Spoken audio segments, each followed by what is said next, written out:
Good evening, everyone. My name is Mara Glasscock, and I am the house manager at Center for the Arts. For those of you who would benefit from a visual description, I am a Caucasian woman with brown curly hair. I am wearing a black long sleeve shirt, and my virtual background is our concert hall auditorium. I'd like to take a moment to point out some features on your Zoom toolbar. There is a button with 2 capital C's, and if you'd benefit from closed captioning, please press that button and captions should start to appear at the bottom of your screen. Also on the toolbar is a chat button and box, so if you open that, you can say hi and be social. Any comments to the artists are appreciated. Do make sure that the recipient says to all panelists and attendees, that way everyone can see your comments. And lastly, I want to point out the Q&A box on your Zoom toolbar. If you have any questions for tonight's artist, feel free to pop those questions in the Q&A box at any time, and we will start to answer those questions at the end of tonight's presentation. Thank you guys again so much for tuning in, and it's my pleasure to introduce you to Donald Russell, University Curator for George Mason University. Good evening, everyone, and welcome to Visual Voices. And with many thanks to the staff of Mason Arts at Home, they do a terrific job. My name is Don Russell, and I'm the University Curator and Director of Provisions Research Center for Art and Social Change. For audio captioning purposes, and for those of you that can't see me well, I'm a white man of European descent with short hair, wearing glasses, a blue shirt, and a brown scarf. Before I introduce tonight's speaker, I would like to acknowledge the Monacan Nation, including the Manahoe, Algonquian, and Powhatan people, who all the traditional occupants of our region's lands and waters upon which George Mason University stands. And on behalf of the university, I also want to take a moment of recognition and compassion for all those negatively affected by the continuing COVID-19 pandemic, and to express our solidarity with our Black and brown faculty, staff, students, friends, and all people who have experienced racism and other forms of oppression and injustice. As a community, we affirm our commitment to social justice and to creating a culture of excellence, inclusion, and accessibility. Tonight, it is my honor to introduce our second guest artist for this semester's Visual Voices, Rozeal. Can I see some claps in the chat, please? Thank you. For anyone paying attention to contemporary American art, Rozeal is legend. And for those here who don't know about Rozeal yet, she'll be your new superhero. Rozeal, formerly known as Iona Rozeal Brown, was born in Washington, D.C. She studied art at Montgomery College, University of Maryland, and received her MFA from Yale University. She has traveled extensively and worked for many years in New York City, where her exhibitions were met with high praise. But nevertheless, we're happy she's back in DC.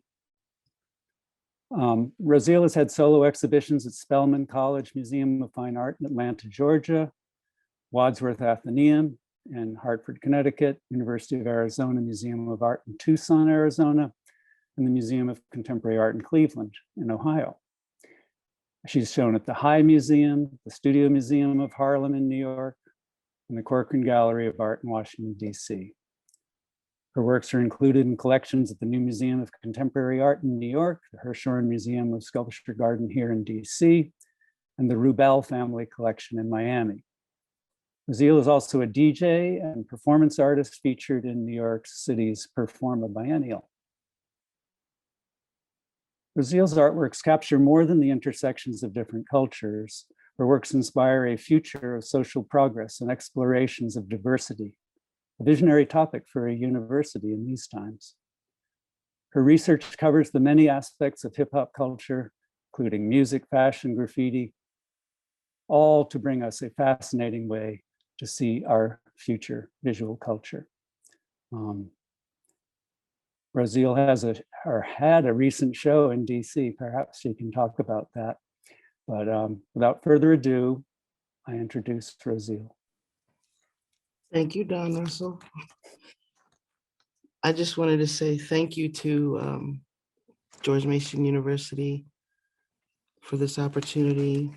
Thanks to Mason Arts at Home for all their patience and guidance with me today and leading up to today. And many thanks to Don Russell for his support and the invitation. So I'm going to just get right into it. I am from Washington, D.C. originally. I spent most of, well, not most, but a lot of my childhood going to museums with my mother, also going to the theater quite a bit. My introduction to visual arts of Japan come from different sources. The most everyday source was cartoons like Kimba and Marine Boy, Johnny Sacco and the Flying Robot, even though that's not a cartoon. Speed Racer, of course. And at some point when I was about 7, somewhere between 7 and 9, my mother took me to see the Bunraku, which is a Japanese puppet theater that had come to visit Washington, D.C. And soon after that, she would take me to see the kabuki, which also came. And I think I may have seen it twice, maybe 3 times here in the city. And so I had these images really early. And they just sort of stayed, maybe incubated in my brain for years. And when I was in undergrad at San Francisco Art Institute, I found out about this group of young Japanese that were really interested in emulating hip hop aesthetics through an essay that was written by Joe Wood. On this first image, you may be able to see at the bottom, the name of the essay is called The Yellow Negro. And he spent quite a bit of time in Japan researching and writing about the burapan, which were a group of young Japanese people that were darkening their skin as well, changing the texture of their hair. You can see. And I found that to be interesting, but I didn't do anything with it visually until grad school, which would be a few years later. Prior to that, I was working on the figurative, realistic imagery because I had an aesthetic love for the human figure. I was an athlete initially or growing up. And so my first degree is actually in kinesiology, which I got from the University of Maryland. And as I got older, I became a lot more interested in depicting the anatomy. And then I found this particular essay, as I said, and I found it very interesting, bothersome too, because I didn't really understand why people would need to darken their skin to love hip hop. But there they were, and there the information was. And so I began to do a lot more research. I would even visit Japan. I was able to not only see the burapan, but also the ganguro, which I'll show you some images of them in a few slides. Traditionally, or historically rather, the blackface was actually introduced to Japan early on when Commodore Perry celebrated Japan opening their gates to trade. He celebrated with a minstrel show. This is Al Jolson, who's a really famous blackfacer Um, on a personal note, I have a huge problem with blackface. I always have. It's just disturbing. And so this phenomenon, if you will, was of interest to me, not only just historically, but how it manifested itself into present day. Here are some images of some bands that were still they were still functioning when I started my work. I don't know what's going on with them now. It's still a little hard to look at. This is a Korean group. I don't know if they're still together or not, but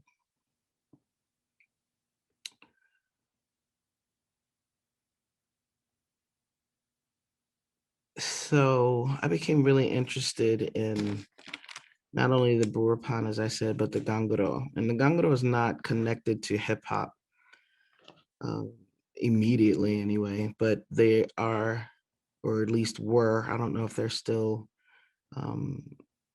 practicing, but I thought it looked really similar to blackface with the whites of the eyes and around the mouth. I've had people say to them that I'm wrong and that's not what they were doing, but I can only go by what I saw. These are just a few more images of some afros and other people in blackface. This is a pretty famous one right here, is Ted Danson. And you can see that I can't. So this is one of the first images that I did where I really wanted to just see what it would look like if I took ukiyo-e prints or images of them rather, and altered them to not only have the dark skin, but any other accoutrement that might be affiliated with hip hop or rap culture. So all of these are based on early ukiyo-e prints. And then I just tweak them a little bit, add certain elements, some elements like this particular image right now. There's a pimp cup. It's kind of dated. You can tell that it's not recent. This was done a few years ago. And a Cuban link chain. And there are even some Ghanaian Andinka symbols because I would see some similarities in characters of scripts, like in kanji or katakana, just pictorial characters. And so I would include them in the paintings as well.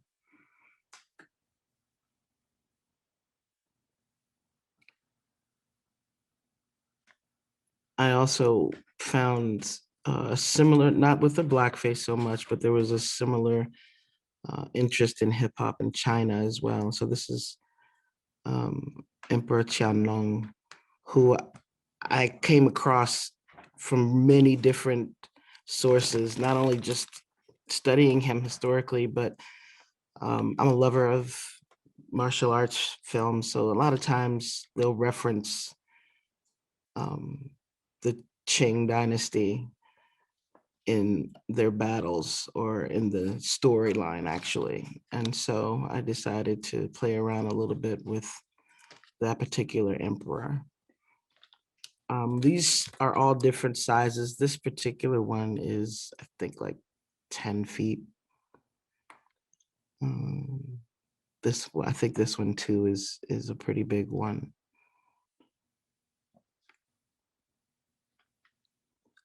This next one is super racy. Just so you know, I don't know if there are any children watching, but if there are, you might want to not let them see this one, or if you're sensitive, maybe turn away for a few seconds. I'll get back to the shunga. So this was, again, in this whole blackface series, but it's shunga, and I deal with that a little bit later in the more recent work, but I will definitely come back to that. And there's only one of those. So I try to use a lot of humor in my work. So I find many things to be funny. And this particular image is about jewelry. You can't really see it, but they're actually like little tendrils and things coming from the jewelry, attaching themselves to this figure's face. So I had a horror story in mind for this. I might still work on that, but it's, as opposed to it being called bling, it's called cling, because once you put it on, it just like adheres to your body, and there's all kinds of horror behind it. But I haven't fleshed it out yet, but we do have images. So my apologies for this one being so blurry. Here's a better image. So I did visit Japan. I was able to get a fellowship and went to study for about 6 months, different kinds of Japanese theater, and ended up writing a story, a myth. And this is one of the main characters of the myth, Kachi, the incubator. The story has really been influenced by J.R. Tolkien and The Lord of the Rings. I'm a big fan of those films. And so there are just a few images of that particular series, just those two images, really. This is a hero or heroine from that story. Her name is Yoshi, and she rides a big wheel, and her cape is actually fashioned after a patchwork quilt in the story. Her mother sews together these patches for her, and the patches are actually slang flashcards, which I found, and I was annoyed at that, because how do you copyright slang? It's just really interesting. So I used those images quite a bit for her cape. This is another character from the same story, a winged thing. They were inspired by the archangels mentioned in the Bible, or Archangel Michael, that's mentioned in the Bible. When I had a studio in New York, there was a church that I walked by all the time, and there were these images of what I were supposed to be angels, but they were so easy looking, and just there was no what do I want to say? I guess what I really want to say is that when I think about how angels and archangels are spoken about in the Bible, uh, they're pretty intense, and people tend to cower.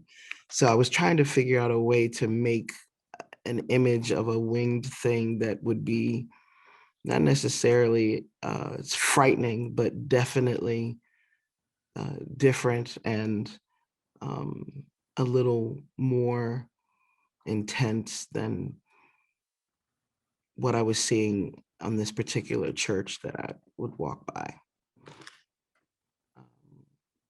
This one that you just saw was most recently in the show that I had. I don't know if this is enlarging for you all as well, but this is another winged thing that's recent work. So I'm really a lover of materials. I paint mostly in acrylic. Sometimes I paint with oil and enamel. This one is a mixed media piece that has acrylic and some enamel in it. And it's without the wings. The wings are sort of crowded in the back, but or in the negative space rather. But this is also a character from that story. I tend to really enjoy depicting women and jewelry and fur. I don't wear fur. I don't have jewelry. I love Cuban links. I just like the look of them. And I love pearls as well. So I tend to paint a lot of those kinds of jewelries. And I also paint a lot of tattoos. I do like tattoos for the most part. Most of these women are also from another side story that I've been working on for a few years, loosely titled Madame CJ's Gang of Rude Gals. And this is one of the main characters. His name is Swan. So a lot of the females, or women rather, that I paint will have probably longish hair. They'll be wearing fur and some sort of jewelry and probably tattooed. And in this particular one, I got a chance to really explore text and incorporate text into the work. And this piece I did when Willow Smith's song was out. I whipped my hair back and forth, and that's what that says in the back there, back and forth, while she's combing her hair. This is another, this piece that's showing right here is 6 feet by 5 feet, I believe. Whereas this one is, I think, 4 inches tall. And I still use a lot of text, and I just mostly distorted text. There's a few of them that you can actually read what the text says. I also paint on bamboo quite a bit. I love bamboo. It's sustainable. And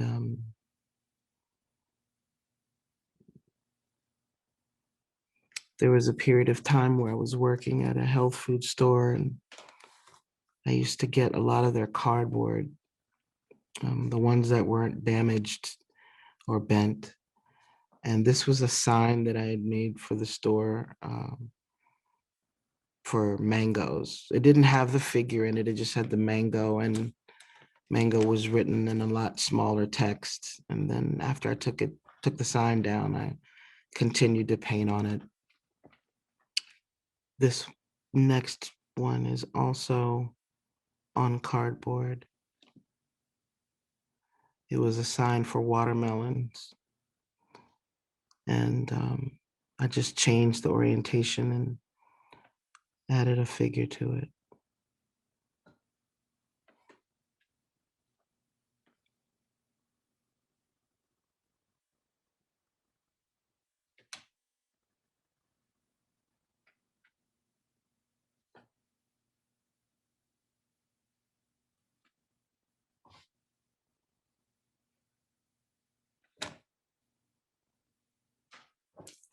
So most recently, I've been doing these mashups, if you will, with images of Mark Rothko paintings. And Mark Rothko is one of my favorite painters. And these are on greeting cards. So I only have 2 close-ups, but during the exhibition, this is how we displayed them. I think it turned out pretty well. And you can see the 2 pieces on cardboard there at the end. So this is another piece that I did on cardboard. I started this one when I was still in New York, and I finished it in the gallery before the show opened. There we go. That's a close-up. So with this piece, it really was inspired not only by my time in New York, but I had been doing some research on my family, and looking at the copies of the census, I saw that there was a moment where member of my family was listed as a mulatto, and then the next year or two listed as colored, and then Negro. And my father repeatedly told me that we, or at least his his grandfather was indigenous. And the research that I was doing was actually on my mother's side of the family. And I found that to be the case with several of my relatives, where we went from indigenous to mulatto to colored to Negro and to whatever it is today. This particular piece is a collection of 3 different images from 3 different sources. And it's called the Ubi Kids, and the text in the back are the lyrics from a song from the Jungle Book called I think it's called I Want to Be Like You, sung by an orangutan. And the voice for the orangutan was Louis Prima. And the line says, Ooby Doo, I want to be like you. I want to walk like you, talk like you too. And in this particular scenario, I've kind of put them all in a club, if you will, and everybody wants to be like everybody else. So the gentleman in the back with the half cornrows, half out, is from a photograph that I took of someone I was having a conversation with, and he actually did look like that. He had red hair though, but he had half of his hair cornrowed and the other half was out.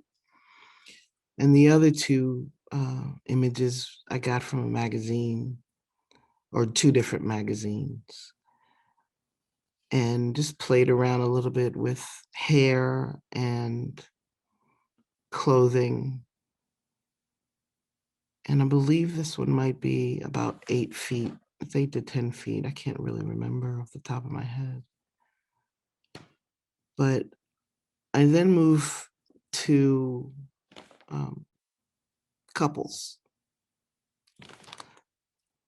I started painting couples as a response to the shunga that I discussed or mentioned earlier. And after looking at shunga for a little while, it started to really become difficult for me because I recognized that the young women in the images were probably super, super young. And just knowing what I had learned about geisha and Michael. The Michael are the apprentices, the young ones. And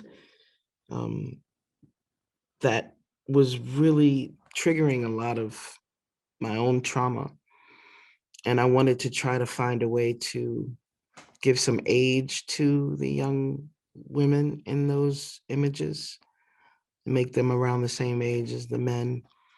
And then, as you saw in the other one, there was a huge emphasis on the genitalia, and I didn't want to have any of that. I wanted it to be more about the closeness and the intimacy between a couple. It doesn't necessarily have to do with anything sexual, but just that closeness, that oneness that you can experience with another person. So they're all in these really tight settings with speakers and different tattoos. This particular one has a vase of flowers. I believe that's an orchid or iris. I can't remember. And the fur, of course. This one I did after was thinking about, I've never stopped thinking about it. When I went to see Spike Lee's movie, She's Gotta Have It, and his character Mars ends up getting intimate with Nola Darling, the main character, and while they're in bed, he still has his sneakers on, and I really like that a lot. And I knew about that. I don't know how, but I just, when I saw it in the film, I just thought that was really funny. I tend to do images over again, not the same way, but if I feel a close enough connection, or if it's interesting enough for me to continue to explore it, I do. I in my classes, I always talk about Van Gogh's The Postman and how many times he painted the postman. And these couples tend to reappear in different settings sometimes, but many of them are from Shunga. I'd say the majority of them are. Some of them I make up on my own, but many of them are from Shunga, and I usually won't include a lot of whatever the body is doing in the original, and I'll change a hand or a leg and add clothing.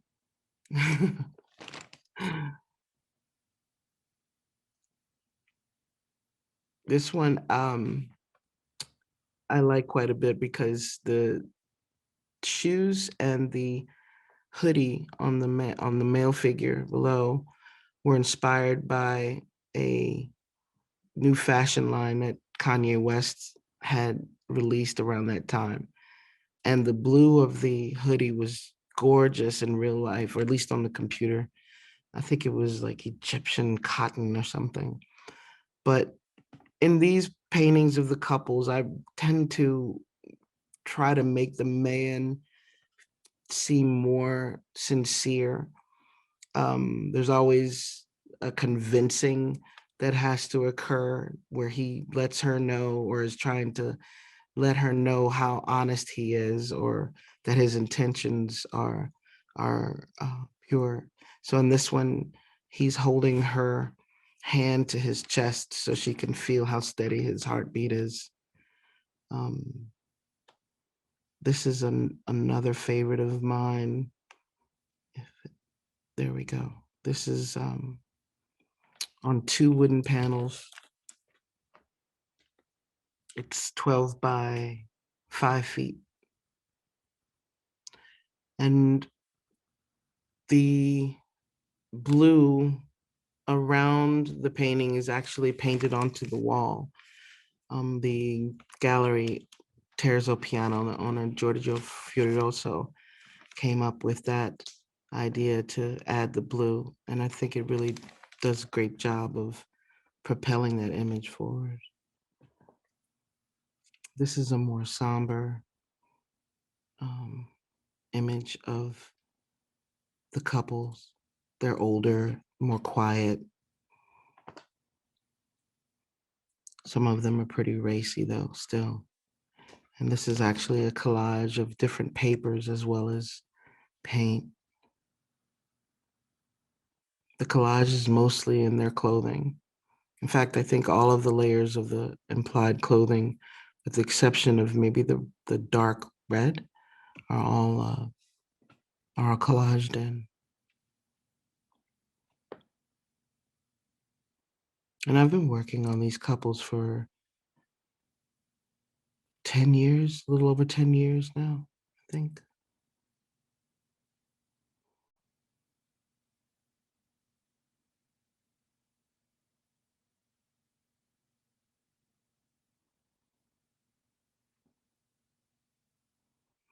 This particular painting is on spun silk, and was commissioned by the Joslin Museum in Omaha, Nebraska, to paint this for the exhibition that we were having at that time. This one is about 12 feet as well. And at some point, I started thinking about these couples having children. And in the vein of Famished Road by Ben Oakley, these 10 souls are being beamed up or beamed down to Earth or in this particular case, this is part of the myth that I mentioned earlier. The undulating tree in the back is a influence from No Theater. And this was commissioned by Towson University, and it's acrylic and blue ink mostly. And I believe it's 20 feet long.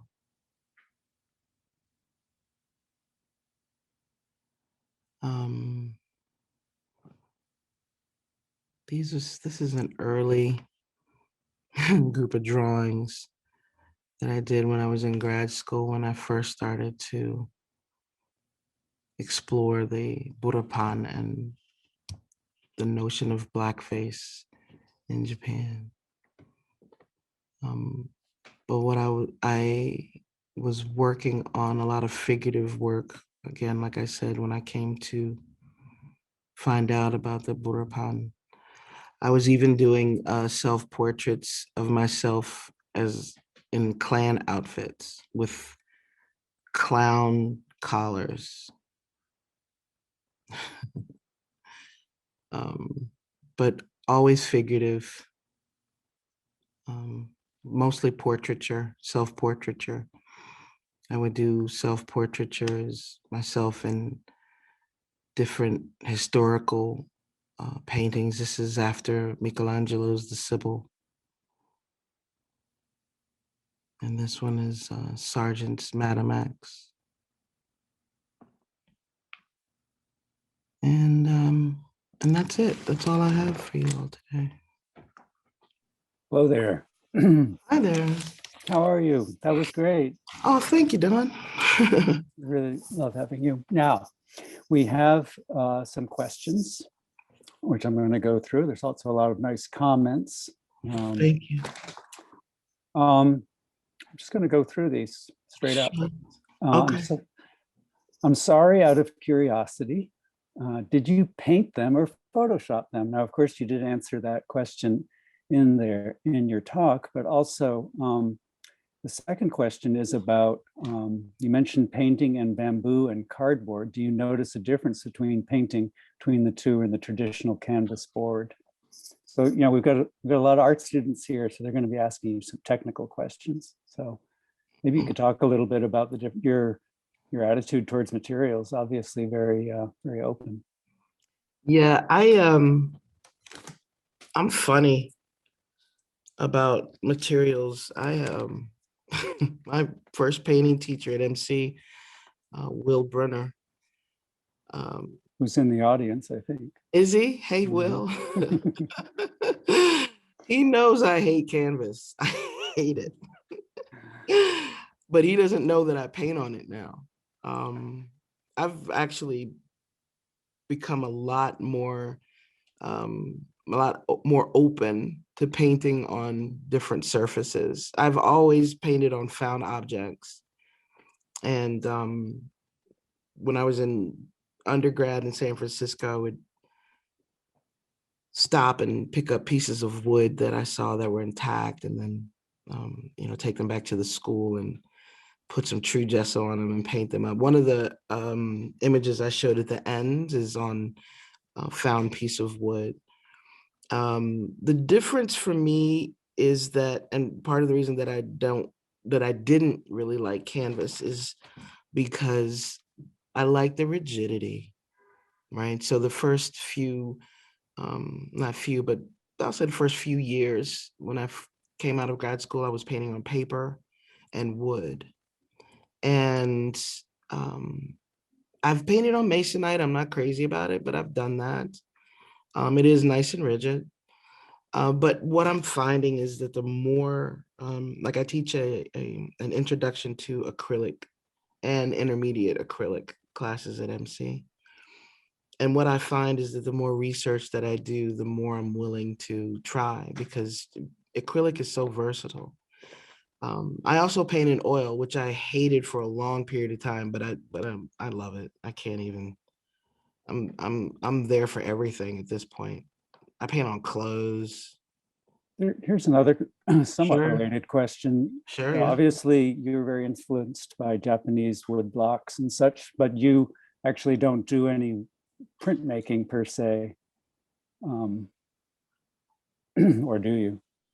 Is that what are you saying that, or that's what Yeah, you're well, asking me? I'm reflecting on the question. Sure. No, I have a desire to, I just, sometimes I wish I was like, what's his name from The Watchmen? Is it Mr. Manhattan or Dr. Manhattan? He was like 10 dudes at the same Yeah, I kind of, sometimes I'm like, man, I wish I had more of me, but it's just that I haven't had a chance. I'm hoping to do some woodblock prints soon, though, with a friend of mine, Francisco Delgado, has a print um a print business. I'm saying it wrong, I'm sure, but he does print. Atelier.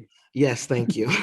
He and I have had conversations about us working on a print project, and I think if I could pull a woodblock print, I'd probably do it ASAP. Very interesting. Mm. Here's a different question. Can you talk about the significance of the blue dipped fingers? The blue dipped fingers in my work, or just in general? I guess there one of the paintings had blue dipped fingers in it. Oh, I know what you're saying. Okay, yes. So initially I was doing specific work about a specific act, which was blackface.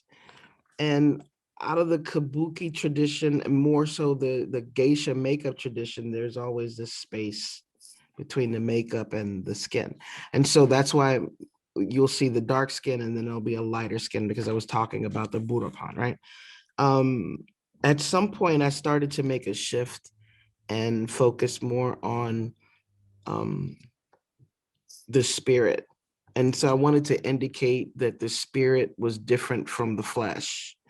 So I chose a light blue for the spirit. So there'll be the fingers, the thumb will still be of the same skin color, and the fingers will be blue. And then there's these little F holes in the face that are blue.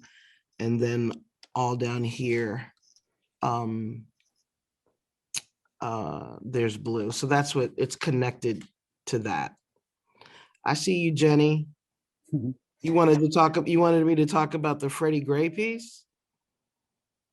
I didn't get a chance to load that up, Don, but I could talk about it for a second. I don't know if it matters that I don't have an image. Is it all right that I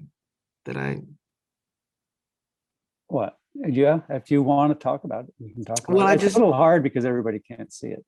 Well, I know, but I'll tell you what, there's a couple, right? It's a rather long piece, and along the top, there's an outline in white of a vertebrae. There's an ampersand, and then on the side, further down, there's small little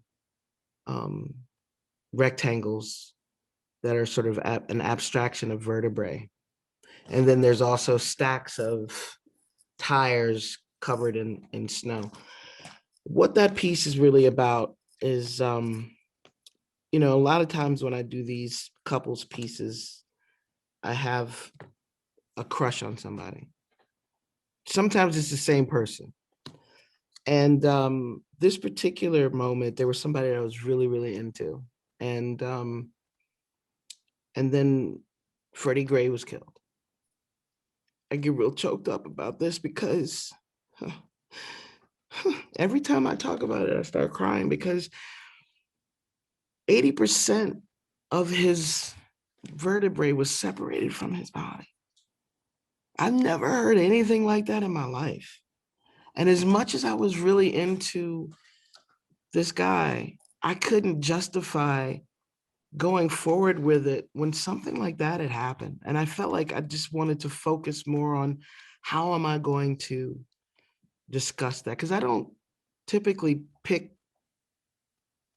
political or specific tragedies. It's like an accumulation of a bunch of trauma that I focus on. But this was really specific and it really affected me.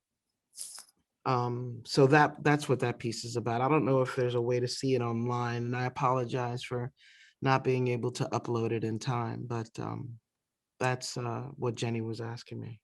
Thank you. Sure, it's my pleasure. This question you just answered, and it is, was there ever a painting you were uncomfortable with? Yeah, So maybe you did answer that. I actually have another painting that I'm working on that I'm pretty uncomfortable with. And it has to do with trauma from an unwanted sexual experience that I've tried to not gloss over, but not make it so obvious that it's a traumatic event, which is, it doesn't look traumatic to most people. I think to everyone except for me, because I know the impetus. And that, I think that that's what ends up making almost any, you have the opportunity, have the occurrence for there to be a difficulty in in finishing a work or even showing a work because of how, like that Freddie Gray piece, that was, and that's also a collaboration with a friend of mine named Aldo Pizzi. He's another creator. He's a painter, a sculptor. He's amazing. And that piece took me, I feel like it may have taken me 10 years to finish. And that's not like me. I mean, a lot of the work that I've done, that I did for the exhibition, were works that took some time to finish. But that one in particular, the Freddie Gray piece and this other one that I've spoken of, are very difficult for me to finish because I know the impetus, whether or not it's apparent or whether, whether anyone else knows it, it doesn't affect the fact that it's difficult to do. All right. Thank you. This is an interesting one. A long time, glad to see you're still doing your work. I'm working with kids in DC that are learning Japanese that would love to talk to you. Is that possible? You want to talk to me in Japanese? I don't know that much. But we could if you want to send me your email, I can see, if you send it through the chat. Or he could contact you through the gallery as well. Oh yeah, sure. I'm so tired. Yes, please. You could contact me through Terzo Piano Gallery. I think the website is www.terzopianodc.com. And you just had a show there and it's over now? It is. It's over. And I came down a couple of weeks ago. Yeah. Okay. Valentine's Day. Somebody asked where you're located. You're located in DC now. Yay. No, I'm not in DC, but I'm around. The show's in DC, but I'm around. In the region. I'm around. Yeah. I noticed a series of your work that had the signature F holes from stringed instruments on the faces of some of your figures. What is the significance of that for you? Well, the beginning is I played violin for about 2 weeks when I was in elementary school. And I did it because I was taking guitar lessons and I felt really awkward about carrying a guitar. I didn't see any other girls carrying guitars, and the conservatory where I was learning music, most of the girls were playing piano and flute and they looked all dainty. And then here I come with this clunking piece of wood. And so I had an opportunity in school, in elementary school, to play the violin. And I really love the violin. Itzhak Perlman is probably one of my favorite violinists. I also like the viola. And because music is such a big part of who I am, certain elements end up showing themselves in the work. So there's a lot of DJ references or turntable references. And the F-holes became really important for me in the past maybe 10 years or so. I started to incorporate them. Yeah. It also gives you an opportunity to see more of the contrast with the blue. Here's what advice would you give to students who are trying to navigate similar difficult topics like your Freddie Gray piece in their work?